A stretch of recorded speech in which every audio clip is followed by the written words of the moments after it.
ଜୟ ଜଗନ୍ନାଥ। ମୁଁ ସେଦିନ ଜଗାଙ୍କ ଦର୍ଶନ କରିପାରିନଥିଲି, ଯାହା ପାଇଁ ମୁଁ ଆଜି ପୁଣି ଆସିଛି ଜଗାଙ୍କ ଦର୍ଶନ କରିବା ପାଇଁ।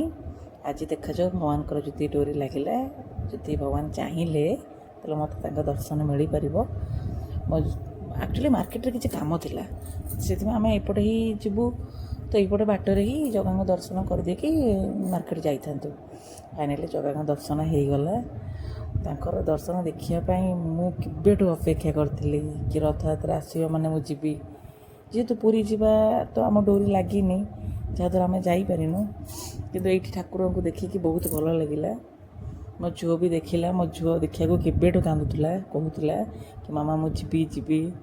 ସେ ଯାଇକି ନମସ୍କାର କରୁଛି, ବାବା ନମସ୍କାର କଲେ, ମୁଁ କଲିରୁ ସେ ଦେଖିଲା, ସେ ବି ନମସ୍କାର କରୁଛି କରିକି ବାବା ଆଉ ମୋତେ ଧରନି, ମୋତେ ଛୁଅନି, ମୁଁ ନିଜେ ଚାଲିବି, ମୁଁ ନିଜେ ଡେଇଁବି, ମୁଁ ନିଜେ ଖେଳିବି।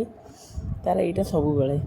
ସେ ବାହାରକୁ ଗଲେ ଜମା ବି କାଖ ହେବାକୁ ଖୋଜିବନି। ସେ କହିବ ମୋତେ ଛାଡ଼ିଦିଅ, ମୁଁ ରୋଡ଼ରେ ବୁଲିବି, ମୁଁ ରୋଡ଼ରେ ଚାଲିବି, ମୋତେ କିଏ ଧରନା, ମୋତେ କିଏ ବୁଲାଅନା, ମୋତେ କିଏ ଛୁଅନା, ମୁଁ ମୁଁ ନିଜେ କରିବି।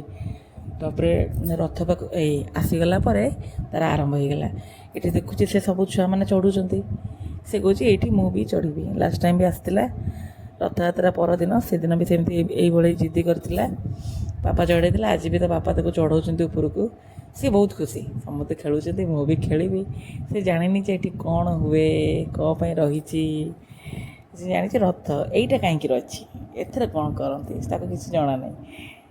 ଘରକୁ ଯିବାକୁ ଜମା ଚାହୁଁନଥିଲା, ଜମା ନାହିଁ। ଏବେ ଦେଖୁଛି ସେ ଛୁଆମାନେ ଖେଳୁଛନ୍ତି, ବୁଲିକି ଅନଉଛି, ତାକୁ ଭାରି ଇଚ୍ଛା। ତେଣୁ ମୁଁ ବି ଖେଳିବି, ମୁଁ ବି ଯିବି। ରହିଲା, ବସିଲା କିଛି ଡେରି, ଖେଳିକି ତାପରେ ଆମେ ବାହାରିଲୁ। ବହୁତ ମୁସ୍କିଲରେ ବାହାରିଲା, ଜମା ରାଜି ହେଉନଥିଲା। ବାହାରିକି ମନ୍ଦିରର ମୁଁ ଦୃଶ୍ୟ ଦେଖାଉଛି, ଦେଖନ୍ତୁ। ମୁଁ ମାଉସୀ ମା' ମନ୍ଦିର ଏଇଟା ବୋଧେ ଫାର୍ଷ୍ଟ ଟାଇମ୍, 6 ବର୍ଷ ବାହାଘର ଭିତରେ ଫାର୍ଷ୍ଟ ଟାଇମ୍ ମୁଁ ଆସିଛି। ଆଗରୁ ଆସିନି, ଆଗରୁ ବାହାରେ ଠାକୁର ଥାଆନ୍ତି, ମୁଁ ଦେଖିଦିଏ, ମନ୍ଦିର ଯାଏଁ ଆସେନି। ରଥ ଥୁଆ ହେଇଛି, ଝିଅ ମୋର ଚପଲ ପିନ୍ଧୁନି, ଠିଆ ହେଇଛି ଦେଖୁଛି। ଫାଇନାଲି ଆମେ ମାର୍କେଟ ଟିକେ କାମ ପାଇଁ ଯାଇଥିଲୁ, ସେଇଟା ଆପଣଙ୍କୁ ମୁଁ ପଛରେ ଦେଖେଇବି। ସେ କାମ କମ୍ପ୍ଲିଟଲି ହେଇଗଲାଣି, ଆଉ ଅଳ୍ପ ବାକି ଅଛି, ଆପଣଙ୍କୁ ଦେଖେଇବି। ଫାଇନାଲି ଆମ କାମ ସରିଗଲା, ଆମେ ଘରକୁ ପଳେଇ ଆସିଲୁ। ଘରେ ସେ ଗୋଟେ ଡମରୁ ଧରିକି ଆଇଥିଲା, ତାକୁ ଧରିକି ବଜାଉଛି ଆଉ ଘରେ ବଜାଉଛି, ଫିଙ୍ଗୁଛି। ଏଇ ଦେଖାଯାଉ ଏଇ ଖେଳନାଟା କେତେ ସମୟ ରହିବ, କାହିଁକିନା କୌଣସି ଖେଳନା ତାର ଏତେ ସମୟ ରହେନି। ଫାଇନାଲି ମୋ ଭିଡ଼ିଓ ସରିଲା। Thank you so much, please subscribe କରିବେ।